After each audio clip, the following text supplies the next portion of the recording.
रैत क्रांति संगठन के प्रमुख सदाभाऊ खोत को भाजपा के समर्थन से विधान परिषद के सदस्य के रूप में चुन लिया गया है। सदाभाऊ खोत राज्य में सत्तारूढ़ महागठबंधन में शामिल हो चुके हैं और अब जगह जगह बैठकों में राज्य सरकार का पक्ष रख रहे हैं। साथ ही वे आगामी विधानसभा चुनाव के मौके पर विपक्ष पर भी निशाना साधा। रविवार को सांगली में आयोजित एक कार्यक्रम में बोलते हुए सदाभाऊ खोत ने सीधे तौर पर विपक्ष की तुलना महाभारत से कर दी। सांगली में एक कार्यक्रम में बोलते हुए सदाभाऊ खोत ने महाभारत के विपरीत पक्ष वाले कर्ण और अर्जुन की तुलना एकनाथ शिंदे और देवेंद्र फडणवीस से की। सदाभाऊ खोत ने कहा कि अपना दिमाग शांत रखें, राजनीति में एक ही आदमी बड़ा होता है, यानी स्वयं आप। राज्य में सत्ता परिवर्तन हो गया है, महायुति सत्ता में आ गई थी, लेकिन महाराष्ट्र की राजनीति में शरद पवार शकुनी चाचा हैं। शकुनी मामा ने एक चाल चली और जनता द्वारा चुनी हुई सरकार छीन ली गई।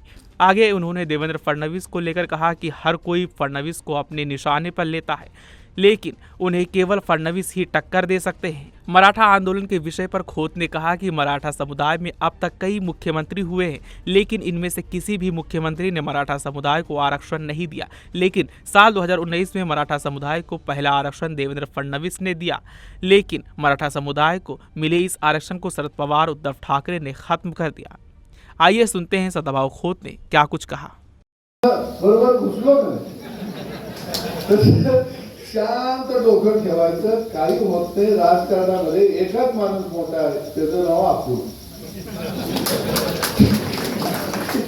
बाकी काही नाही। तुम्हाला माहिती सत्य आणि म्हणून खऱ्या अर्थानं आज जर काम करत असताना आपल्या एक लक्षात आलं असेल की आज या राज्यामध्ये परिवर्तन झालं। खऱ्या अर्थानं सत्ता ही महायुतीची आलेली होती, पण शरद पवार साहेब त्या महाराष्ट्रातला राजकारणातला शकुनी मामा, त्यांना बरोबर शकुनी मामाने डाव टाकलं आणि आलेलं राज्य, जनतेने निवडून दिलेलं राज्य हिरावून घेतलं। परंतु फार काळ त्यांना ते राज्य लाभलं नाही।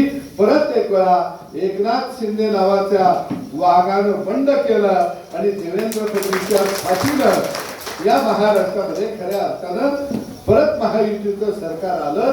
आणि म्हणून मी म्हटलं की एकनाथ शिंदे हा कर्ण आहे आणि अर्जुनाची भूमिका या महाराष्ट्राच्या राजकारणामध्ये कोण बदलत असेल तर त्याचं नाव देवेंद्र फडणवीस आहे।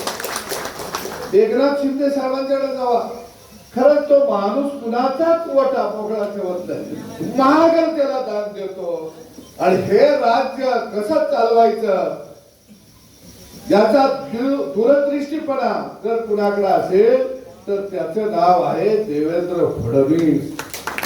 आणि म्हणून त्या आपल्याला त्रास आहे, देवेंद्र फडणवीस या माणसाला किती त्रास असेल। सगळ्यांनी त्या माणसाला घेरलाय। का घेरला? सगळ्यांच्या लक्षात आलं महाराष्ट्राच्या विकासाचं विजन असणारा नेता या महाराष्ट्रामध्ये देवेंद्र फडणवीस आहे। आणि पवारांना कळलं